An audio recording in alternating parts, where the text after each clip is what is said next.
بسم اللہ الرحمن الرحیم الحمد للہ رب العالمین والصلاة والسلام علی سید الانبیاء والمرسلین نبینا محمد وعلی آلہ وصحبہ ومن تبعهم بإحسان الى یوم الدین اما بعد قال اللہ تعالی فی القرآن الکریم سبحان الذي اسرى بعبده ليلا من المسجد الحرام الى المسجد الاقصى الذي باركنا حوله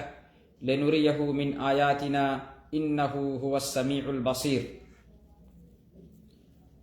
معزز ناظرین، اسلامی بھائیوں، عزیز ساتھیوں، محترم بزرگوں، مشاہدین کرام، بھائیوں اور بہنوں، تمام قسم کی تعریف، تحمید، بڑائی، کبریائی رب ذوالجلال کے لیے ہے، جس نے کائنات کا وجود بخشا، ہمیں اشرف المخلوقات بنایا، اور سب سے بڑی نعمت اللہ رب العزت کی کہ ہمیں اور آپ کو دامن اسلام سے وابستہ رہنے کی توفیق عنایت فرمائی، اسلام جیسی عظیم نعمت ہمیں عطا فرمائی۔ بے شمار درود و سلام نازل ہو پیارے حبیب جناب محمد رسول اللہ صلی اللہ علیہ وسلم پر، جو پوری دنیا کے لیے رحمت اور رشد و ہدایت بن کر تشریف لائے۔ معزز ناظرین، عزیز ساتھیوں، محترم بزرگوں، مشاہدین کرام، آج کی اس نشست میں میں آپ کے سامنے موجودہ یا ہمارے اوپر سایہ فگن مہینے کے تعلق سے چند باتیں عرض کرنے کی کوشش کر رہا ہوں، اللہ سے دعا کرتے ہوئے کہ اللہ ہمیں حق کہنے کی، حق سننے کی اور حق پر عمل کرنے کی توفیق عنایت فرمائے، آمین۔ معزز ناظرین، آج کی اس نشست کا جو موضوع کہہ لیجئے ہے کہ آج جس کے تحت لب کشائی کرنے جا رہا ہوں، چند باتیں آپ کے سامنے عرض کرنے جا رہا ہوں کہ کیا معراج 27 رجب کی تاریخ کو ہوا تھا؟ یہ چونکہ مہینہ رجب کا مہینہ ہے اور اس مہینے کے تعلق سے بہت ساری چیزیں، اور اس سے گزشتہ نشستوں میں آپ کے سامنے اس رجب کے مہینے کی حقیقت قرآن و حدیث کی روشنی میں، یا اس مہینے کے تعلق سے جو موضوع اور منکر اور باطل روایتیں، من گڑھت روایتیں ایجاد کر لی گئی ہیں، اس کے تعلق سے باتیں آپ کے سامنے رکھی گئی تھیں، اور بتایا گیا تھا کہ کہیں بھی اس کا کوئی ثبوت نہیں ہے کہ رجب کا مہینہ کسی خاص روزہ رکھنے کا مہینہ ہے، کسی خاص نماز کا مہینہ ہے جس میں اس مہینے میں اس نماز کی فضیلت ہو، یا کسی روزے کی کہ اس مہینے کے اندر اس کی خاص فضیلت اور زیادہ ثواب کا کام بتایا گیا ہو۔ ہاں، البتہ رجب کے مہینے کی جو خصوصیت ہے یا جو فضیلت ہے کہہ لیجئے، وہ صرف قرآن و حدیث کی روشنی میں اتنی ہے کہ یہ حرمت کے ان 4 مہینوں میں سے ایک ہے، جس کو زمانۂ جاہلیت میں لوگ اس کی تعظیم اور اس کا ادب و احترام اس مہینے کا کرتے تھے، اور اسلام آنے کے بعد بھی قرآن میں اللہ تعالیٰ نے کہا کہ منہا اربعۃ حرم، ان میں سے سال کے مہینوں کی تعداد 12 ہیں، اور ان میں سے 4 حرمت کے مہینے ہیں، ادب و احترام کے مہینے ہیں۔ گویا اسلام نے اس کو برقرار رکھا، چونکہ یہ امن اور شانتی کا مہینہ اس کو مانتے تھے، وہ اس میں لڑائی جھگڑے بند کر دیتے تھے۔ اس طرح سے اس مہینے کے اندر اس مہینے کی فضیلت صرف ان حرمت کے 4 مہینوں میں ہونے کی وجہ سے ہے کہ جس مہینے میں لڑائی جھگڑا خصوصی طور پر کرنا، جنگ و جدال کرنا بند کر دیتے تھے زمانۂ جاہلیت میں، اس کی قدر و احترام میں، اور اسی کو اسلام نے برقرار رکھا اور کہا کہ یہ حرمت کے ان 4 مہینوں میں سے یہ رجب کا مہینہ بھی ایک ہے، ورجب مضر الذی بین جمادی و شعبان۔ لیکن اس کے علاوہ بہت ساری جو چیزیں اس رجب کے مہینے کے تعلق سے گڑھ لی گئی ہیں، موضوع روایتیں پیش کی جاتی ہیں، برکت کی دعائیں خصوصی حدیث کی روشنی میں کی جاتی ہیں، جو حدیث موضوع ہے اور منکر ہے، اور اس کی ساری تفصیلات آپ کے سامنے گزشتہ نشستوں میں آپ کے سامنے واضح کر دی گئی ہیں۔ آج میں خصوصی ایک پہلو کو لے کر کے آج کی چونکہ 27 رجب کی تاریخ آج خلیجی ممالک کے اندر اور اپنے بر صغیر ہندوستان، نیپال، پاکستان بر صغیر کے اندر جو ہے کل 27ویں کی تاریخ ہوگی، اور اس 27ویں کی تاریخ کا خصوصی اہتمام ہوتا ہے، جبکہ عربوں میں اس کا اہتمام نہیں ہے، عرب خلیجی ممالک میں نہیں ہے، چونکہ اس کا کوئی ثبوت قرآن و حدیث سے نہیں ہے۔ اور جتنی بھی روایتیں، جتنی بھی حدیث کے طور پر من گڑھت چیزیں پیش کی جاتی ہیں، سب کی سب موضوع ہیں، یعنی من گڑھت ہیں، منکر ہیں اور باطل ہیں۔ آج کی اس پروگرام کے اندر اس نشست میں کہ کیا معراج جو آج اپنے یہاں 27 رجب کی تاریخ کو تعین کر کے اس 27 رجب کی تاریخ کو روزہ رکھا جاتا ہے، کیا یہ صحیح ہے؟ اسی کے تعلق سے چند باتیں آپ کے سامنے پیش کروں گا، لیکن اس سے قبل میں آپ لوگوں کے سامنے ایک حدیث، آج کی اس نشست کا آغاز میں اس حدیث سے کرنا چاہتا ہوں جو عبداللہ بن مسعود رضی اللہ تعالیٰ عنہ کی حدیث ہے، اور صحیح مسلم کے اندر یہ حدیث نمبر 179 ہے۔ حدیث عبداللہ بن مسعود رضی اللہ تعالیٰ عنہ کی کہتے ہیں کہ ان رسول اللہ صلی اللہ علیہ وسلم قال، اللہ کے نبی صلی اللہ علیہ وسلم نے فرمایا کہ ما من نبی بعثہ اللہ من امتی ما من نبی بعثہ اللہ فی امت قبلی الا کان له من امته حواریون واصحاب یاخذون بسنته ویقتدون بامره ثم انها تخلف من بعدهم خلوف یقولون ما لا يفعلون ويفعلون ما لا يؤمرون فمن جاهدهم بيده فهو مؤمن ومن جاهدهم بلسانه فهو مؤمن ومن جاهدهم بقلبه فهو مؤمن وليس وراء ذلك من الایمان حبة خردل۔ اللہ کے نبی صلی اللہ علیہ وسلم نے فرمایا کہ ما من نبی بعثہ اللہ فی امت قبلی، کہ اللہ تعالیٰ نے مجھ سے پہلے کوئی ایسا نبی نہیں بھیجا کہ الا کان لہ من امتہ حواریون، کہ اس کی امت میں سے اس کے حواری نہ ہوں اور اصحاب نہ ہوں جو اس کی پیروی، اس کے طریقے پر چلتے ہوں، یا یقتدون بامری، کہ جو اس کی پیروی کرتے ہوں اور اس کی سنت پر اور اس کے طریقے پر چلتے ہیں۔ پھر کہا نبی صلی اللہ علیہ وسلم کہ ثم انہا تخلف من بعدہم خلوف، کہ پھر ان لوگوں کے بعد ایسے نالائق لوگ پیدا ہوتے ہیں کہ یقولون ما لا یفعلون، جو زبان سے کہتے ہیں اور کرتے نہیں، ویفعلون ما یؤمرون، اور وہ کرتے ہیں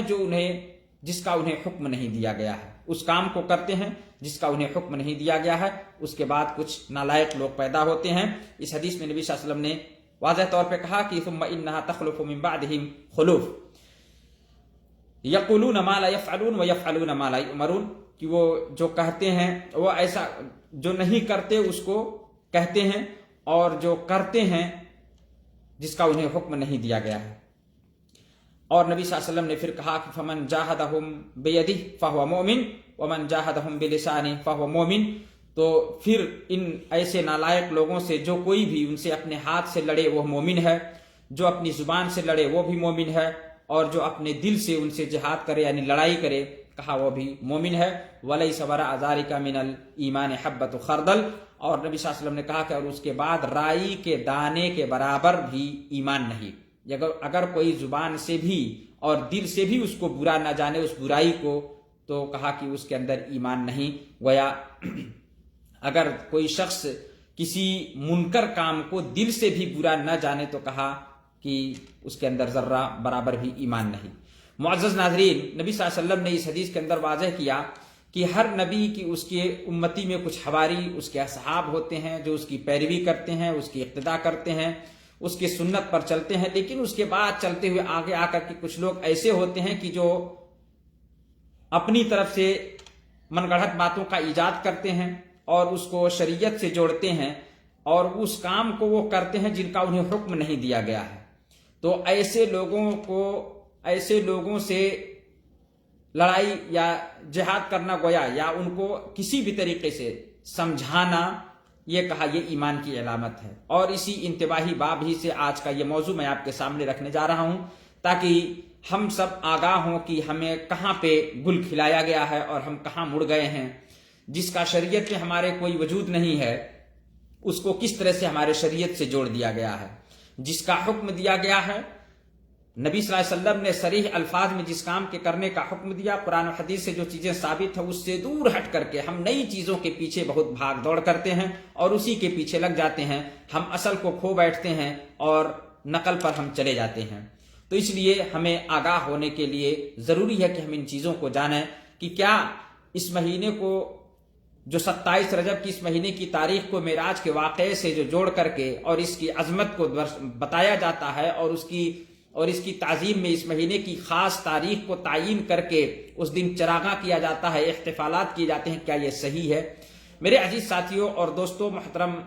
اور معزز سامعین کرام اور مشاہدین کرام، معراج 27 رجب کو ہی ہوا تھا کہ نہیں ہوا تھا، اس تاریخ کی کوئی تعین نہیں۔ علامہ ابو شامہ اپنی کتاب الباعث علی انکار البدع والحوادث میں کہتے ہیں کہ اسراء یعنی اسراء اور معراج یقیناً اللہ کے نبی صلی اللہ علیہ وسلم کو معجزے کے طور پر بھی اللہ تعالیٰ نے یہ مقام بخشا، اور آپ کی یہ شان رہی کہ اس سے پہلے کسی بھی نبی کو یہ مقام اور مرتبہ حاصل نہیں ہوا۔ اللہ تبارک و تعالیٰ نے نبی صلی اللہ علیہ وسلم کو نبی بنانے کے بعد بہت سارے ان کے اوپر شدتیں آئیں، پریشانیاں آئیں آپ صلی اللہ علیہ وسلم کے اوپر، اور پھر مکہ ہجرت، مدینہ کی طرف ہجرت کرنے سے پہلے آپ صلی اللہ علیہ وسلم کو اسراء اور معراج کرایا گیا۔ اسراء کہتے ہیں جس کو قرآن کے اندر، قرآن کی آیت جو صریح طور پر ہے کہ سبحان الذی اسری بعبدہ لیلا من المسجد الحرام الی المسجد الاقصی الذی بارکنا حولہ لنریہ من آیاتنا، کہ بابرکت ہے وہ ذات کہ جس نے اپنے بندے کو راتوں رات مسجد حرام سے مسجد اقصی تک لے گیا، اور کہا کہ الذی بارکنا حولہ، اس مسجد اقصی جس کے ارد گرد ہم نے خیر اور برکتیں نچھاور کر دی ہیں، لنریہ من آیاتنا، تاکہ ہم اس کو اپنی نشانیاں دکھائیں، انہ هو السمیع العلیم، وہی اللہ کی ذات ہے جو زیادہ سننے والا اور ہر چیز دیکھنے والا ہے۔ میرے عزیز ساتھیوں، اللہ کے نبی صلی اللہ علیہ وسلم کو معراج کرایا گیا، یہ مقام اور مرتبہ آپ کا ہے، نبی پاک صلی اللہ علیہ وسلم کا مقام ہے، آپ کی شان ہے کہ یہ چیز، یہ شرف کسی بھی نبی کو حاصل نہیں ہوا کہ اس کو اللہ رب العالمین اپنے عرش کے پاس بلایا ہو، جنت اور جہنم کا سیر کرایا ہو، دکھایا ہو، اور تمام چیزیں آپ کے سامنے واضح کر کے رکھ دی گئی ہوں۔ یہ ہمارے نبی صلی اللہ علیہ وسلم کا مقام ہے، لیکن اس تاریخ کو تعین کر کے اپنی طرف سے کسی دلیل کے بغیر تمام احتفالات کرنا اور اس تاریخ کو خاص کر کے روزے رکھنا اور اس کی عظمت کو ثابت کرنا، یہ ہماری شریعت سے ہٹ کر کے، اگر ایسا ہوتا تو ہمارے نبی نے اپنی زندگی میں ضرور کیا ہوتا۔ آئیے دیکھتے ہیں جو علامہ ابو شامہ نے اپنی کتاب الباعث علی انکار البدع والحوادث میں کہا، انہوں نے کہا کہ ان الاسراء لم یکن فی شہر رجب، واقعہ یہ اسراء اور معراج کا واقعہ جو نبی صلی اللہ علیہ وسلم کو مسجد حرام سے لے کر کے مسجد اقصی تک لے جایا گیا، یہ رجب کے مہینے میں واقع ہی نہیں ہوا تھا۔ اسراء یہ رجب کے مہینے میں نہیں واقع ہوا تھا۔ اور اسی طرح سے رحمہ اللہ علامہ ابو شامہ نے کہا کہ بعض قصہ گو لوگوں نے جو بڑی جو ہے قصے اور کہانیاں بیان کرتے ہیں، ان قصہ گو لوگوں نے اسراء کو یہ بیان کر دیا کہ یہ رجب ہی کے مہینے میں ہوا تھا، اس لیے کہ اس کی کوئی دلیل حدیث سے نہیں ہے، نہ نبی نے کیا نہ صحابہ نے کیا، اور باتیں آپ کے سامنے رکھی گئی ہیں۔ بلکہ اہل التعدیل والتجریح کے یہاں یہ جتنے بھی واقعات اس سے جوڑ کر کے دیکھے جاتے ہیں، کہا کہ یہ بالکل مکمل طور پر جھوٹا ہے۔ امام ابو اسحاق الحربی کہتے ہیں کہ اللہ کے نبی صلی اللہ علیہ وسلم کو ربیع الاول کے مہینے میں ربیع الاول کی 27 تاریخ کو نبی صلی اللہ علیہ وسلم کو اسراء اور معراج کرایا گیا۔ اسراء یعنی بیت حرام سے لے کر خانہ کعبہ سے لے کر کے مسجد اقصی جو فلسطین میں ہے وہاں تک لے جایا گیا براق پر سوار کر کے، اور پھر وہاں سے آپ صلی اللہ علیہ وسلم کو معراج کرایا گیا، یعنی اوپر آسمان کی طرف چڑھایا گیا، اور یہ واقعہ ربیع الاول کی 27 تاریخ کو پیش آیا تھا۔ مزید آپ علامہ ابن حجر فتح الباری کے اندر کہتے ہیں کہ واقع اسراء اور معراج کس مہینے اور کس سال اور کس تاریخ میں پیش آیا تھا، اس کے اندر بہت سارے اختلافات ہیں، اور اختلافات کی وجہ آپ اہل عقل ہیں، ذی عقل ہیں، سمجھ سکتے ہیں کہ اختلاف ان چیزوں میں ہوتا ہے جو نبی کے زمانے میں نہیں ہوا، عمومی طور پر، یا جو صحابہ نے جس پر عمل نہیں کیا، لوگوں نے اپنے بعد ملایا تو کسی نے کسی اور تاریخ کی تعین کی، کسی نے کسی اور تاریخ کی تعین کی۔ کہتے ہیں کہ 10 اقوال سے زیادہ پر یہ اختلاف جو ہے محصور ہے، کہ جس میں سے چند انہوں نے ذکر کیا، اس میں سے ہے کہ کسی نے کہا کہ رمضان میں، کسی نے کہا شوال میں آپ کو معراج کرایا گیا، کسی نے کہا کہ آپ کو رجب کے مہینے میں، کسی نے کہا ربیع الاول میں، اور کسی نے کہا ربیع الاخر میں۔ علامہ ابن تیمیہ، شیخ الاسلام ابن تیمیہ کہتے ہیں کہ اسراء اور معراج کی کوئی ایسی صریح دلیل نہیں ہے کہ جو اس بات پر دلالت کرے کہ فلاں مہینے اور فلاں تاریخ یا فلاں عشرے میں نبی صلی اللہ علیہ وسلم کو اسراء اور معراج کرایا گیا تھا۔